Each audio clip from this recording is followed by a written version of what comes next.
ఆఖరిగా ఈ creamy layer దీనికి సంబంధించి ఈ సిస్టంలో దీన్ని క్రీమీ లేయర్ సిస్టమ్ ప్రవేశపెట్టడం చాలా సంతోషంగా నేను భావిస్తున్నాను. ఎందుకంటే ఇది వాస్తవం. పెద్దవాళ్ళ పిల్లలే మళ్ళా వారికి వాళ్ళకి అన్ని అవకాశాలు చదివించుకోగలుగుతారు. అదేవిధంగా ఆ కుటుంబ నేపథ్యం మారుతుంది.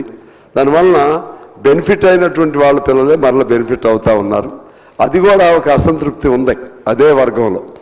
సో దీనికి ధైర్యంగా క్రీమీ లేయర్ సిస్టమ్ ప్రవేశపెట్టడానికి కమిషన్ సిఫారసు చేయటం, దాన్ని ప్రభుత్వం ఆమోదించడం కూడా నాకు సంతోషం ఉంది. ఈ సందర్భంగా కూడా ప్రభుత్వానికి అభినందన తెలియజేస్తా ఉన్నాను. ఎందువల్లంటే ఎమ్మెల్యేలు, ఎంపీలు, చైర్పర్సన్స్, మేయర్లు తదితర ప్రజాప్రతినిధులతో పాటు గ్రూప్ 1 సర్వీస్లో ఉన్నవారిని, అంటే group 1 above, I think group 1 అంటే ఐఏఎస్లు గ్రూప్ 1 వరకే పెట్టారు. ఇక్కడ గ్రూప్ 1 అబౌవ్ ఉన్నటువంటి ఏ సర్వీస్లో ఉన్న వాళ్ళ పిల్లలకు కూడా ఈ క్రీమీ లేయర్ వర్తించాలనేది పెట్టాలి అని మినిస్టర్ గారు శ్రీధర్ బాబు గారు ఇందులో సెన్స్ అదే కానీ రిటర్న్గా లేదు.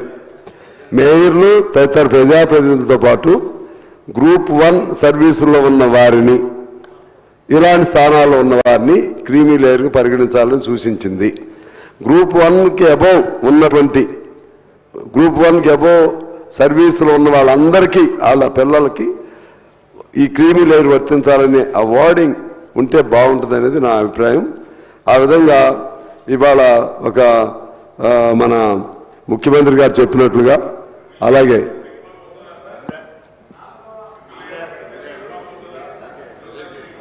రిజెక్ట్ చేశారు. అదే కాదు మీరు వీటిని రిజెక్ట్ చేసినట్లే కదా, క్రీమీ లేయర్ని వాళ్ళకి అప్లై చేసినట్లు.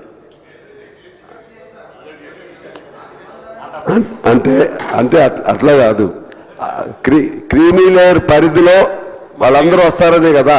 కాదు సార్, మంత్రి గారు సార్, ఇప్పుడు జస్టిస్ షమీమ్ అఖ్తర్ గారి ఏకసభ్య కమిషన్ ఇచ్చిన సిఫార్సుల్లో ప్రధానంగా ఈ సిఫార్సు ఉంది అధ్యక్ష, క్రీమీ లేయర్ని ఇంప్లిమెంట్ చేయాలని.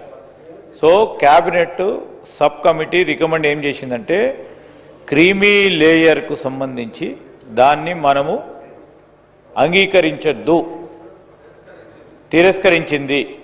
So creamy layer is not there now. Sorry, నేనైతే మంచి పని చేశారేమో అనుకున్నా, మీరేమో దాన్ని అంగీకరించొద్దని అనుకున్నా రాశారు. నేను just so I wrongly got this concept. కానీ నేను still what ever proposal was made by the commission, I'm for that because ఇప్పటికీ కింద డౌన్ ట్రాడెన్లో ఉండే వాళ్ళలో అభద్రత కానీ అసంతృప్తి కానీ ఉంది. మీరు ఎందుకు దాన్ని వదిలేశారో తెలియదు. నేను చేశారనుకున్నాను, just I didn't read it out clearly. Anyway just sorry for that, and at the same time I'm for the report given by the commission. ఇది కూడా మీరు సరే ఇప్పుడు ఏం చేయలేరేమో కానీ భవిష్యత్తులో అయినా సరే సరి చేసుకుంటే బాగుంటుందని నేను కోరుకుంటూ ఈ అవకాశం నాకు ఇచ్చినందుకు మీకు ధన్యవాదాలు అధ్యక్ష. సత్యనారాయణ గారు, కె. సత్యనారాయణ గారు.